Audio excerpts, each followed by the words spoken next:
So Arch and Velnos, you guys walk into the area with the fountain and the statues, and inside that area, you see that there appears to be a statue of a man riding a horse, and on his head appears to be a crown. Or in reality, it's not actually a crown, it is a ring that is being used as a crown. It's not going to be that easy, is it?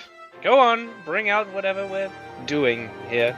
Oh, come on. You can't even play along with me. All right, you know what? Fuck it. As you enter the courtyard, the horse and rider come to life and begin moving around in front of you independently. And the horse and the rider then hop off the pedestal at the top of the fountain and land in front of you. The rider of the horse, he is carrying a stone sword with him. And he points it at both of you. Who dares come into my courtyard? A rapist and an undead, amalgamation of horror. So, pick your Vile scum, you must die! Alright, I suppose we're killing you then. Elf, are you sound enough to kill a cardboard thing, or do we have to do something for you? This one is not made out of cardboard, it was actually made out of stone. Oh, Christ. Are you clear to kill a statue, or should I handle this?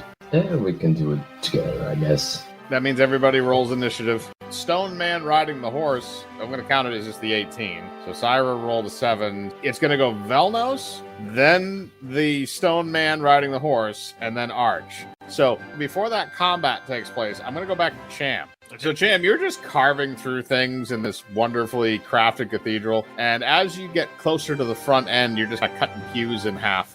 Another cardboard figure pops up in front of you. It looks like a priest. I'm just cutting him in half.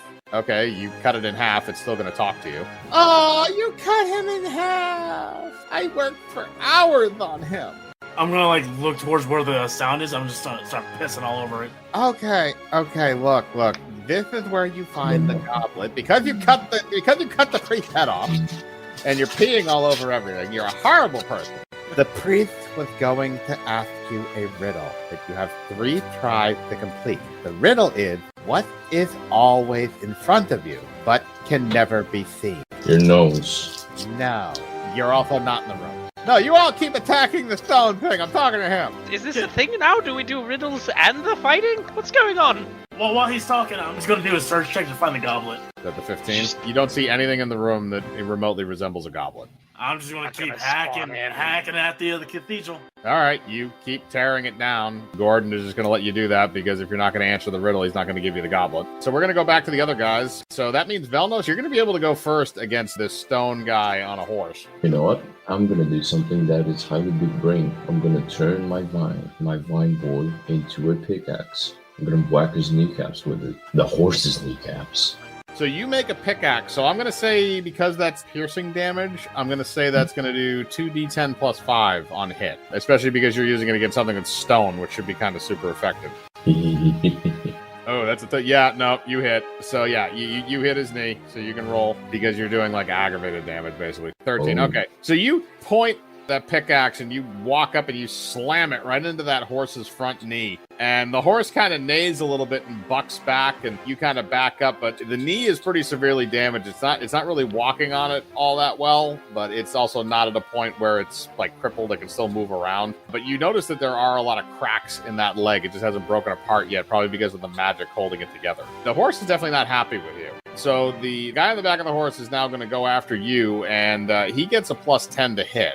And that's a nat 20, which means that will also crit. The way that this works is he has very, very similar attacks to a stone golem. So that attack is going to hit, and that's going to be 3d8 plus 6. Let me roll that, and he's attacking with his the saber, the stone saber that he's holding around. So that's 12 plus 6, so you took 18 damage from him. I'm going to do Arch's turn, and then we'll go back to you, Cham. So Arch, you can decide what you want to do with this. You just saw Velnos just stick a pickaxe in one of its legs. Ever the pragmatist and unwilling to do her own work, Saira is going to use her summon creature to, apparently, under lawful evil, I've got the choice between a bone devil or a fiendish mega raptor. And I'm going to let you figure out which one I'm going to choose. Yeah, it's the raptor.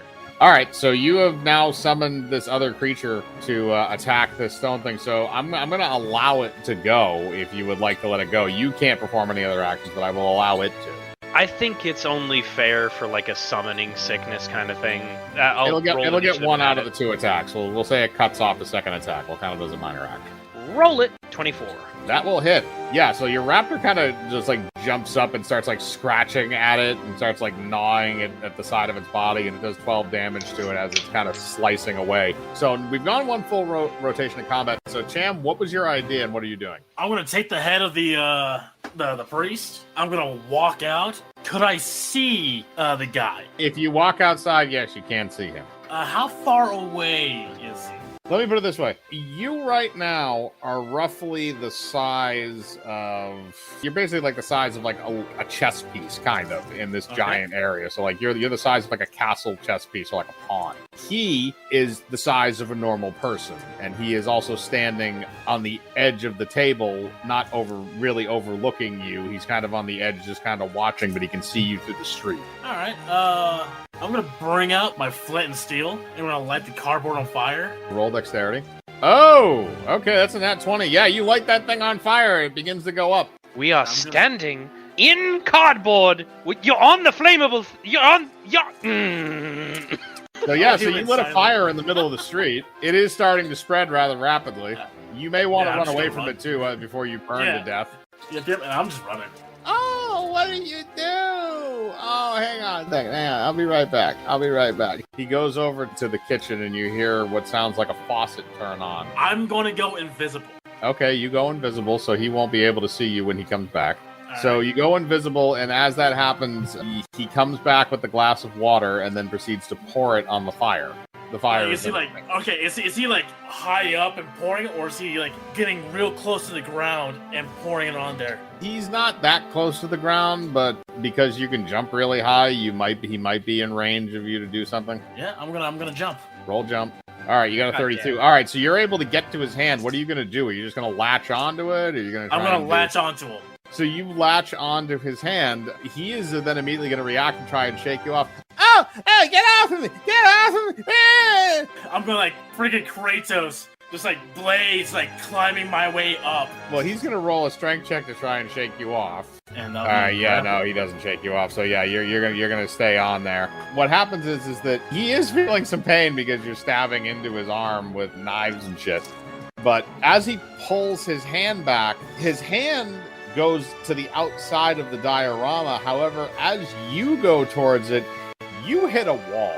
So you're going to take 3d10 damage because he's pulling his hand back in pain at this point. So it's kind of a quick whiplash type thing. So you're going to hit the wall, but his hand is going to go back through it freely.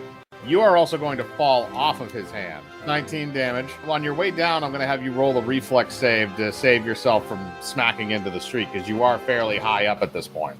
You're going to use your grappling hook? Okay, that's going to be a dexterity check because it's a fired weapon. Will that be a reflex as well? I'll count it as your reflex save, yeah. You have a plus 16. You hook it on. It's enough. So you fire your grappling hook at one of the cardboard buildings, and the hook sinks in pretty easily, and you're able to glide your way back down, although you do have a very, very bruised face from what you just did. It seems like he can pass freely through the portal, but it doesn't look like you can. Ah, Froggy! Why? Yeah, I'm just gonna look at him. I ain't gonna say a damn thing. We're gonna go back to the other guys. So Velnos, it's back up to you. And it also has a pickaxe still stuck in its knee. That pickaxe stayed there. Oh, it stayed? I didn't mean for it. It's stuck in, so... Can I just grow another one? Yes, you can. Then I'm growing another one because it's so much easier. Turn him into a pincushion. That would be 29. That's going to be another 2d10 plus 5 damage. Straight to the face. There should be another crit since it's targeted. Yeah, it is. Yeah, so it'll double. 32, so that's a good amount of damage. So basically what happens is you just sort of wing that fucking pickaxe, and it goes right into the center of his face on his forehead. Now, the thing that happens, though, is that as soon as you hit him with that, that ring that's on the top of his head flies off. And as soon as the ring comes off, the statue goes completely still and stops moving. And then, because it's kind of off balance, because it stopped moving in kind of a weird position, it falls over, and the statue then shatters into pieces of stone on the ground. It appears that the ring itself may have been the thing that was keeping it motion. You know, it gave it magic so that it could move around. Frosty the Snowman rules. Got it. For that, yes. So you now have the ring. Oh, good. The other two did what I wanted them to do. Good work. I'm just gonna flip him off next time he sees me. Looks at me. So you're saying the frog hasn't done what you wanted to. You know, a very good way to frog- get him to do what you want is to have someone diddle him. If you want to change some encounters, I don't know. It's your choice. I don't really like doing that stuff to people. It's weird. So this isn't weird, but that is. All right. Never Look, mind. we all have our weirdness. I just don't go there, man. How badly is he bleeding with all the blades just going through his fucking hand? Well, I mean, his finger's bleeding a decent amount right now. He wrapped it in like a towel. It's basically the equivalency of getting stabbed with like a really big pin, like over and over and over again. It's definitely painful. He's definitely not having a good time. You're mean. You lit my cathedral on fire. I was gonna cut another piece of cardboard. Exact same thing. Go for it. All right, fine, I do it. So you light another fire, and he looks at you kind of, pissed at this point, and he goes into the other room. When he comes back, he has a super soaker that appears to be full. Now you will feel the power of God. He then proceeds to spray the fire. I'm going to use a dexterity roll to see how accurate he is with that. He probably won't because his dexterity is fucking terrible. Oh, okay. He only had a +1 for dexterity. So he kind of soaks down a lot of the little diorama. He actually doesn't hit the part with the fire. So he's getting kind of pissed. So he just keeps kind of like shooting it. I'm just going to start running and just lighting shit on fire. I'm going to go full anarchist and just light shit on fire. Okay. I'm going to have you roll 3 dexterity rolls to see how bad this gets. 19, 14, 18. So you are successful in lighting basically an entire street of the city on fire. At this point, he doesn't really know what to do. So he runs back into the kitchen again, and he comes back after a few minutes. And the fire has also spread to a good portion of the diorama at this point. But he comes back with a bucket of water instead of just a squirt gun or a cup. Because now he has some issues. I'm going to roll strength to see if he can actually throw the bucket because he's a weak little nerd. And again, his strength is like a -1. All right, so he can't throw the bucket. So he fails miserably at that. So he actually drops the bucket on his foot and it just goes all over the ground. So that doesn't work. So he then starts panicking because the fire is now spreading throughout like the whole bottom quarter where Cham was. It's spreading down towards the edge of the diorama. So there's a good amount of fire. So now he's freaking out. So he runs down and he looks like he goes into like a broom closet. And you hear a door open and close. He then comes back with a large red canister with a black hose attached to it. You don't know what it is. I'm going to use darkness. Okay, you can use darkness. You are now surrounded by darkness, so he can't see you. He can see an orb of darkness. Well, remember, that's 40 feet. Yes, but you are reduced in size, which means that is no longer 40 feet. Ah, fuck it. I'm just going to look at him. Deep slumber. All right, I'm going to have him roll Constitution. He proceeds to get drowsy, and after a second with the fire extinguisher, he slowly lurches backwards and falls down. I'm going to roll for this to see how bad this gets. Oh, it gets bad. Okay. So what happens is this. You hit him with slumber. So what happened is instead of him hitting you with the fire extinguisher, which is what he was trying to do, he starts getting drowsy and he uncontrollably loses his balance. Now, the problem is that the area in front of him is on fire. He falls into that fire and also breaks the diorama in the process. Now, as this happens, it flings all of you guys out of the diorama because now you have broken the wall because part of it is completely destroyed. So it's open to the air now. So he falls in the fire and he is immediately woken up by the searing amount of pain that the fire is doing to him. And I'm going to roll 2d6 to see how bad the fire gets him. All right, that's 9 damage. That is not fun. So yeah, he's on fire. So as you guys fly out of the diorama, because again, he flops down on it. So that area where you guys were just kind of gets lurched upward very, very stiffly. And you fly off of it and go through the air. And as you pass that threshold where the shield is, you return to normal size and land in the room. Now, him, on the other hand, he is on fire. He then gets up and begins screaming and running around the room. Oh, God! Oh, God! It burns! It burns! It burns! He grabs the fire extinguisher and begins trying to put himself out as you guys are watching. You are all normal size again, by the way. I'm gonna do a target attack. I'm gonna cut off his hands. Roll for attack.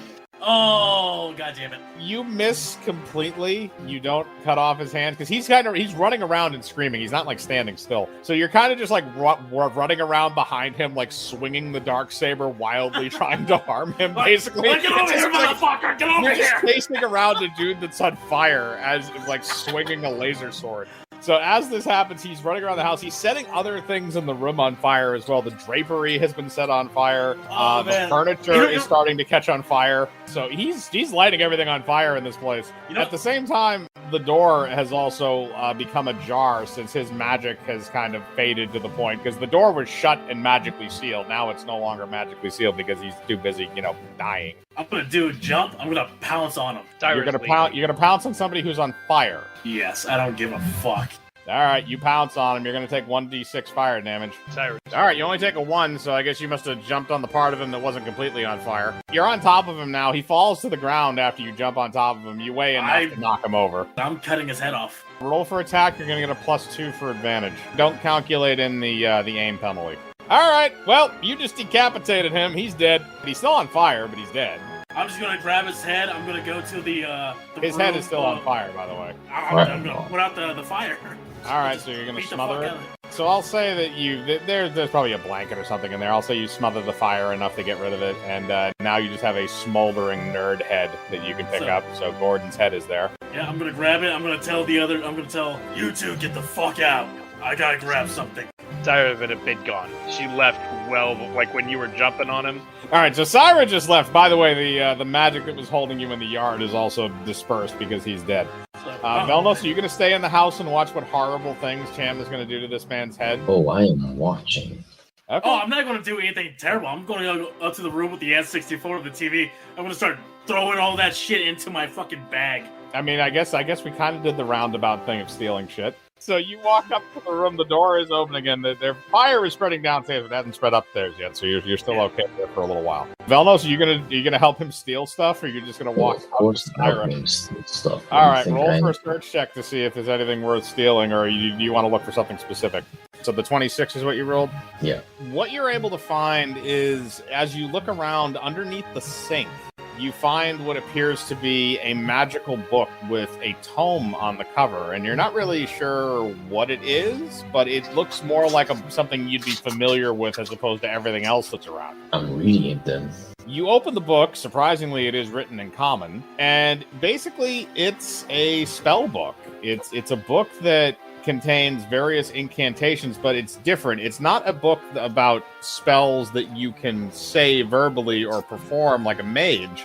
It's a book that's filled with spells that operate as, you can carving runes and things like that, basically. So it's basically a book that allows you to use runes. What all did I grab? The N64, the TV, all the games and shit? Yes, you grab everything and you shove it in your bag of holding, so you have all that now. Alright, and I'm just gonna walk out. I'm gonna meet up with Saira.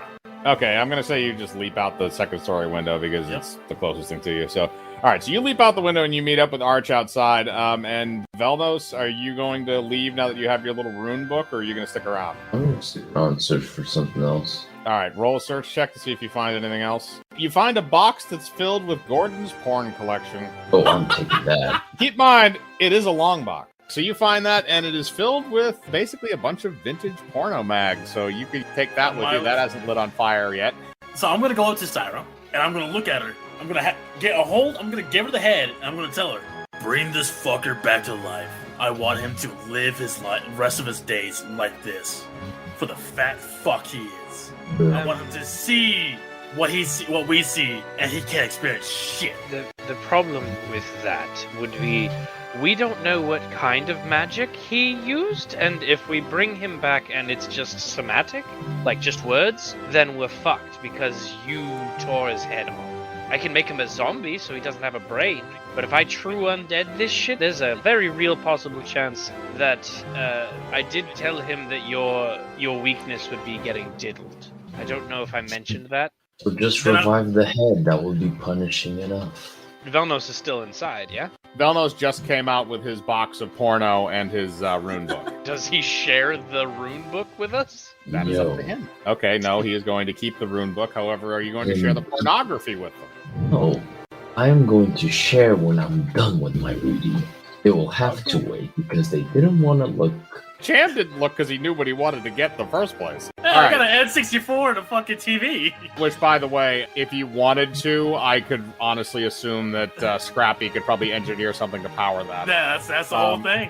That's why I grabbed all the controllers, all the games, and the fucking TV. God, you assholes are going to be playing Mario Kart in this. Yeah, so Velnos walks out with his box full of something. You don't necessarily know that it's porn, but you have a pretty good suspicion that it is. And the other book he kind of shoved in his bag, so you don't see that. So you don't really know about the rune book. So yeah, Saira, you don't know if bringing him back is going to do anything. So I'm just going to happen, Jack. Bring him back. Wait, You know what kind of magic he can... He wants me to bring the head back. We don't know what kind of magic that he was performing. If it's verbal magic, we're all fucked because he's going to come back and he's going to diddle all of us. You're so smart and you're so dumb at the same time. Just gag him. Do you know what psionics is? Does he look like he's psionic? He's a nerd. Yes, psionic, nerd. You see? No, psionics are kind of cool. They can see the future and shit. He's just a nerd. He had porn and he had a book of fucking Magic the Gathering cards. He is not psionic. Gag his ass. Alright, fine, whatever. If this comes back to fuck us... If that happens, I'll let him fuck me in the ass. Alright, I am so uncomfortable with this, you have no idea. She's gonna, put her hand up in the stump and cast the reanimate dead. I'm gonna look at Saira like, do you need his entire body? If you want him to be a full undead like my little plaything back at the camp, then we would need his whole body, but I cannot stress how uncomfortable I am And I'm with just gonna premise. dive through the window. Yeah, no, at this point, the house has collapsed in on itself because you guys have been arguing about that for so long. So the body is no longer salvageable. It is burned to basically a crisp. What if, now hear me out, we decapitate the guy on the terrace, sew Gordon's body to the crippled dude, and then resurrect him that way? Yeah, that sounds like a pretty good idea. To be fair, you could also just graft the head to him.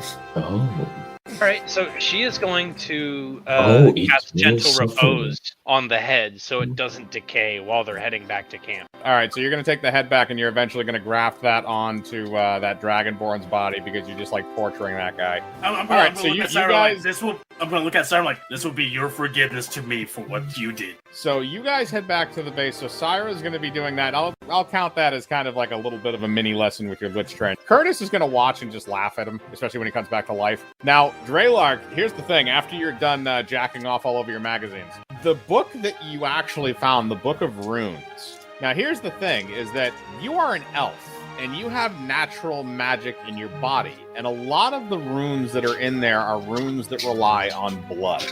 The way that the runes work is that not all of them, but a lot of them have to do with blood magic. Now, the thing is that your blood is inherently magical. So if you learn those runes, and let's say you cut your finger and decide, hey, I made a weapon that I want to do something, why don't I draw a rune on it for X, for instance? Instead of just having a regular sword, I have a flaming sword, or I have an ice sword, or I have a sword that does some kind of strange damage that I studied out of this book. So in between sessions, if you want to study things out of the rune book, I'll give you a rune that you can imbue your weapon with.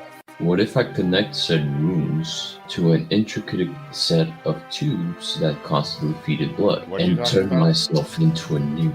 Okay, so that's not how that works. The way that the runes work is you have to draw a symbol with your own blood in order to activate the rune. What if I draw the rune symbol big enough? Will that make it harder? No, it operates the exact same no matter what size it's used. So Velnos, I'm just going to say if you want to, you can study that, and then when we come back for another session, I'll have you roll a d20 to figure that out.